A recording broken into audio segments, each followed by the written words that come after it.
Teacher बनना चाहते हैं तो आपके पास एक्चुअल में क्या कुछ क्वालिफिकेशन होनी चाहिए और भर्ती जो है कौन से आयोग के द्वारा कराई जाएगी, कैसे कराई जाएगी, इसकी पूरी जानकारी हमने इस वीडियो में कवर करने की कोशिश किया हुआ है। तो प्लीज वीडियो शुरू से अंत तक लेकर जरूर देखेंगे। वीडियो थोड़ा सा अच्छा लगे तो वीडियो को लाइक जरूर करेंगे। देखिए, सबसे पहले ऑफिशियल अपडेट के बारे में हम बात कर लेते हैं कि लगभग कितने जो कंप्यूटर टीचर के पदों की भर्ती होने वाली है। यहाँ पे देखेंगे जनता दल यूनाइटेड का जो ऑफिशियल एक्स अकाउंट है उनके द्वारा जो है ट्वीट करके यहाँ पे जानकारी दी गई है कि राज्य के सभी जो मध्य विद्यालय हैं, ठीक है, उसमें जो कंप्यूटर शिक्षक की तैनाती की जाएगी। यानी कि जो कंप्यूटर टीचर होते हैं, आप सभी जानते ही हैं कि आज की डेट में जो है कंप्यूटर बहुत ही ज्यादा महत्वपूर्ण है। तो कहीं ना कहीं जो भी बच्चे पढ़ाई कर रहे हैं माध्यमिक विद्यालय में, मध्य विद्यालय में, उन सभी को जो है कंप्यूटर की भी नॉलेज दी जाएगी। कहीं ना कहीं कंप्यूटर का नॉलेज देने वाला टीचर भी होने चाहिए। तो टीचर के पदों की भर्ती यहाँ पे होने जा रही है, ठीक है। इसके लिए जो है नियमावली यहाँ पे बनाई जा रही है और उसी के यहाँ पे जो है भर्ती प्रक्रिया कराई जाएगी। हालांकि ये जो है बीपीएससी टीआरई 4 के तहत ही भर्ती होने वाली है, क्योंकि आप सभी जानते ही हैं कि बीपीएससी टीआरई 4 का जो बहाली है ना, बहुत ही जल्द शुरू की जाएगी। बहुत ही जल्द उसका नोटिफिकेशन यहाँ पे आने वाला है। तो भर्ती जो है उसी में इंक्लूड रहेगा, उसी के माध्यम से भर्ती कराई जाएगी। राज्य में करीब 28,000 मध्य विद्यालय संचालित है जिसमें कंप्यूटर शिक्षकों की भर्ती की जाएगी। मान लीजिए अगर एक विद्यालय में एक भी कंप्यूटर शिक्षक भर्ती होता है तो इस प्रकार से देखेंगे तो लगभग जो 28 पोस्ट जो है भरे जाएंगे। हालांकि आधिकारिक तौर पे जानकारी नहीं है, ठीक है। जैसे ही इसका नोटिफिकेशन आएगा उसमें इसको क्लियर कर दिया जाएगा। इसको जो है संभावित आप लेकर चल सकते हैं, ठीक है। बताया गया है कि बिहार लोक सेवा आयोग के माध्यम से की जाएगी नियुक्ति। तो आप सभी जानते ही हैं कि बीपीएससी के द्वारा ही जो भी टीचर की भर्ती है वो कराई जा रही है। जैसे कि बीपीएससी टीआरई 3 के तहत जो है शिक्षकों की भर्ती की गई है। अब यहाँ पे टीआरई 4 के तहत जो भी खाली सीटें हैं वो भरे जाएंगे। अब इसमें देखिए सबसे ज्यादा क्या प्रॉब्लम आ रहा है ना, कि अगर आप कंप्यूटर टीचर बनना चाहते हैं तो आपके पास क्वालिफिकेशन क्या होनी चाहिए, बीएड रहनी चाहिए कि नहीं रहनी चाहिए, या फिर कौन से क्वालिफिकेशन के आधार पे आप फॉर्म को भर पाएंगे, आपका जो भर्ती प्रक्रिया है वो होने की संभावना है, ठीक है।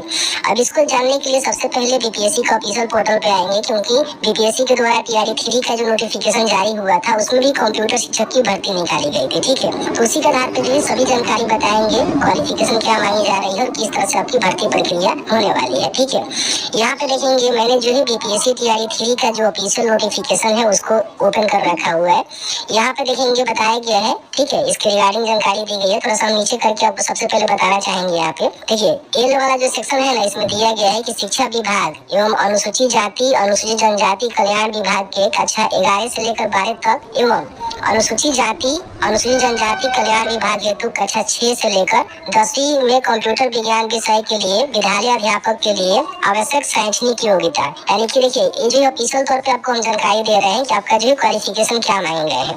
यानी कि मान लीजिए 6वीं से लेकर 12वीं तक आप टीचर बनना चाहते हैं, ठीक है, तो इसके लिए क्वालिफिकेशन आपको फुलफिल करना होगा। अब इसमें देखिए 2 विभाग बताया गया है। जैसे कि मान लीजिए SC/ST का जो जनजाति कल्याण विभाग है उसमें 11 से लेकर 12 तक, और SC/ST का जो जनजाति कल्याण विभाग उसमें 6वीं से लेकर 10वीं तक, यानी कि 6 से लेकर 12वीं तक के जो टीचर की भर्ती का जो शैक्षणिक योग्यता है उसके बारे में जानकारी दी गई है। सबसे पहले ध्यान रखिएगा, इसमें बहुत सारे क्वालिफिकेशन है जिसको आपको समझना होगा, ठीक है। यहाँ पे बताया गया है कि 50% अंकों के साथ निम्न वर्गीय समूह में मान्यता प्राप्त विश्वविद्यालय संस्थान से प्राप्त उपाधि, यानी कि जो भी क्वालिफिकेशन आप कंप्लीट करेंगे उसमें जो 50% आपका अंक होनी चाहिए, ठीक है, और वो जो मान्यता प्राप्त विश्वविद्यालय के संस्थान से कंप्लीट होनी चाहिए, तब जो है वैलिड हो पाएगा। अब इसमें सबसे जो पहला क्वालिफिकेशन है DOE ACC स्तर से अगर आपने ए लेवल का, ठीक है, जो ए स्तर का कोर्स किया हुआ है जो कि कंप्यूटर से संबंधित एक कोर्स होता है, और इसके साथ ही साथ आपने पीजी किया हुआ है किसी भी विषय में, ठीक है, जो सिंपल पीजी होता है, जैसे कि मान लीजिए पोस्ट ग्रेजुएशन आपने किया हुआ है, आपने कॉमर्स से किया हुआ है, आर्ट साइंस से किया हुआ है, मतलब किसी विषय से किया हुआ है, तो आप यहाँ पे फॉर्म को भर सकते हैं। तो ए स्तर का आपके पास कोर्स है कंप्यूटर से रिगार्डिंग, तो इसको आप प्लस पीजी को इंक्लूड करेंगे तो आप ये क्वालिफिकेशन फुलफिल कर पाएंगे, फॉर्म को भर पाएंगे। अगर आपके पास ये क्वालिफिकेशन नहीं है तो अगर आपने AICTE से मान्यता प्राप्त संस्थान से BE किया हुआ है कंप्यूटर साइंस या फिर आईटी में, या फिर बीटेक किया हुआ है कंप्यूटर साइंस या फिर आईटी में, ठीक है, अथवा अथवा का मतलब क्या, किसके साथ समकक्ष उपाधि है, तो आप यहाँ पे फॉर्म को भर सकते हैं, जो कि मान्यता प्राप्त संस्थान विश्वविद्यालय से होनी चाहिए। कहने का मतलब कि बहुत सारे लोग जो है बीई करते हैं, बीटेक करते हैं कंप्यूटर साइंस आईटी से, मतलब कंप्यूटर संबंधित ये कोर्स होता है, तो भी यहाँ पे फॉर्म को भर सकते हैं। ये आपका दूसरा क्वालिफिकेशन होने वाला है। मान लीजिए ये क्वालिफिकेशन आपके पास नहीं है, तो इसके अलावा आप चाहे तो AICTE की मान्यता प्राप्त संस्थान से किसी भी स्ट्रीम में आपने बीई किया हुआ है, फिर बीटेक किया हुआ है, तथा कंप्यूटर में पोस्ट ग्रेजुएट डिप्लोमा आपने किया हुआ है। कहने का मतलब कि मान लीजिए किसी भी मान्यता प्राप्त विश्वविद्यालय से आपने किसी भी स्ट्रीम में बीटेक बीटेक किया हुआ है, जैसे कि मान लीजिए आप मैकेनिकल में या फिर इलेक्ट्रिकल में, अलग अलग जो डिपार्टमेंट होते हैं उससे अगर आपने बीटेक किया हुआ है, बीई किया हुआ है, और उसके साथ ही साथ जो आपका PGDCA होता है, ठीक है, ये आपने किया हुआ है, जो कि 1 साल का कोर्स होता है, तो आप यहाँ पे फॉर्म को भर पाएंगे। ये जो आपका चौथा क्वालिफिकेशन है। अगर आप इसको फुल नहीं करते हैं तो और भी क्वालिफिकेशन यहाँ पे दी गई, जैसे मान लीजिए अगर आपने किसी मान्यता प्राप्त विश्वविद्यालय से कंप्यूटर साइंस में स्नातक किया हुआ है, कंप्यूटर साइंस में यानी कि MCA किया हुआ है। आप सभी जानते ही हैं कि PG लेवल का एक कोर्स हो गया, तो अगर आपने MCA किया हुआ है, देखिए बताया गया कि MCA किया हुआ है, या मान्यता प्राप्त विश्वविद्यालय से समकक्ष कोई भी अपने उपाधि लिया हुआ है, तो फॉर्म को भर सकते हैं। सिंपल भाषा में कहें तो अगर आपने MCA किया हुआ है कंप्यूटर साइंस में, क्योंकि MCA जो है कंप्यूटर साइंस से रिगार्डिंग ही आपका कोर्स होता है, तो आप सीधे फॉर्म को भर सकते हैं, कोई भी दिक्कत नहीं है। मान लीजिए 5वां क्वालिफिकेशन आपके पास हो गया, एक क्वालिफिकेशन आपके पास नहीं है, तो किसी मान्यता प्राप्त विश्वविद्यालय से कंप्यूटर साइंस में स्नातक आपने किया हुआ है, यानी कि BCA किया हुआ है, या फिर इसके समकक्ष भी आपने कोई कोर्स किया हुआ है, और इसके साथ ही साथ ध्यान रखिएगा किसी विषय में आपने PG किया हुआ है तो फॉर्म को भरेंगे। कहने का मतलब कि मान लीजिए केवल आप BCA किए हुए हैं तो आप यहाँ पे फॉर्म नहीं भर सकते हैं। BCA के साथ ही साथ आपने PG भी किया हुआ है किसी भी विषय में, तो आप यहाँ पे फॉर्म को भरेंगे। इन बातों को ध्यान रखेंगे। फिर जो आपका क्वालिफिकेशन हो गया, अगर आप इसको फुलफिल नहीं कर पाते हैं तो फिर और भी क्वालिफिकेशन है। किसी मान्यता प्राप्त विश्वविद्यालय में कंप्यूटर साइंस में पोस्ट ग्रेजुएशन डिप्लोमा आपने किया हुआ है, यानी कि PGDCA किया हुआ है, और किसी विषय में आपने स्नातक यानी कि PG किया हुआ है, तो फॉर्म को भर सकते हैं। ठीक है, यहाँ पे ध्यान रखिएगा कंप्यूटर साइंस में पोस्ट ग्रेजुएशन यानी कि आपका PGDCA हो गया। ठीक है, ये आपका PGDCA हो गया। माउस से बढ़िया से नहीं दिखा रहा है, ठीक है, थोड़ा सा माफ कर दीजिए लोग।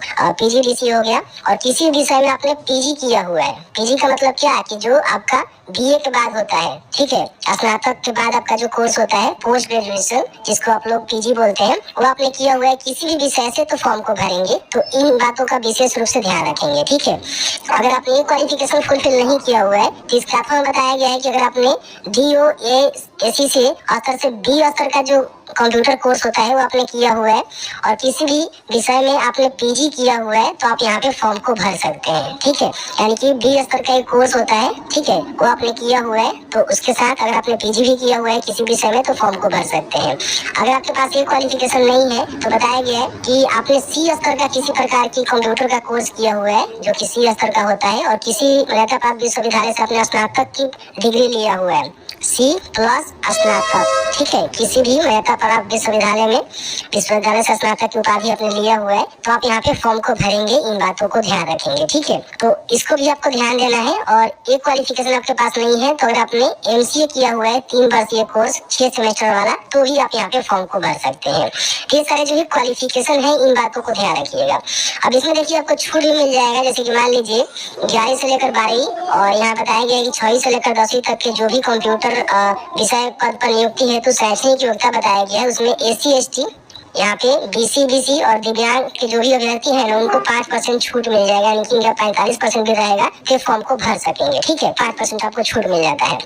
बाकी ये भी यहाँ बताया गया है कि आपको जो है BEd की अनिवार्यता नहीं होती है। कंप्यूटर विज्ञान विषय में अभ्यर्थियों के लिए BEd की योग्यता नहीं है, यानी कि BEd जरूरी नहीं है, केवल ये क्वालिफिकेशन का फुलफिल करेंगे तो फॉर्म को भर पाएंगे।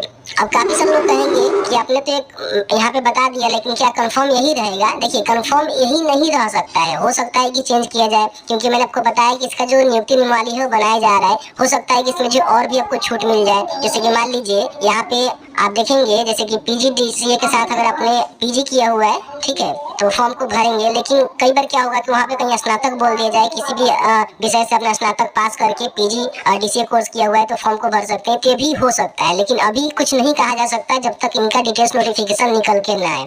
तो जो मैंने पूरी जानकारी ऑफिशियल तौर पर बताया, इसके आधार पे थोड़ा बहुत चेंजेस हो सकते हैं, इन बात को माना जा सकता है, लेकिन हाँ यही चीजें आपको देखे जाएंगे, मांगे जाएंगे, जिसके हिसाब से आप फॉर्म को भर पाएंगे।